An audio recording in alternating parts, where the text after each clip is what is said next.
Jamen, jeg er blevet testet for Rotalon igennem Facebook. Jeg hedder Malene, og jeg er 36. Og jeg er mor til en søn, der hedder Marius, og jeg har en på vej. Jamen, jeg havde den her bluse, som var helt ny, og jeg kun havde haft på én gang. Og allerede første gang, jeg havde den på, så lugtede den af sved.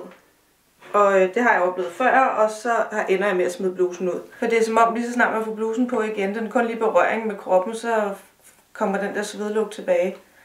Men så tænker jeg, nu prøver jeg det der Rotalon og lægge den i blød og vaske den bagefter. Og det forsvandt, og jeg havde den på efterfølgende, og så der var ikke noget. Og det kom heller ikke tilbage. Jeg har jo selvfølgelig læst bagpå, og der stod 25 ml til en liter, men jeg tog lige sådan lidt. Jeg hældte lidt i en balje, og så hældte jeg noget vand i. Så lagde jeg den i blød. Så.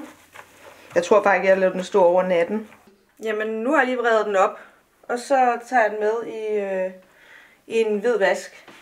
Sammen med min søns idrætstøj og en sports-BH, som jeg har brugt til dans. Og så bruger jeg Rotalon i stedet for skyllemiddel. Og så vasker jeg en almindelig vask på 30 grader.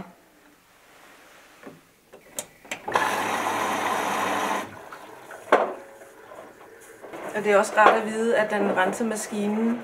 Rotalon er med til at desinficere vaskemaskinen, så man har en ren vaskemaskine bagefter. Jamen, jeg prøvede det en måneds tid, og jeg er rigtig, rigtig glad for det, fordi som sagt, så er jeg fri for at smide mit tøj ud, hvis det lugter af sved. Så det er da helt klart noget, jeg vil bruge fremover.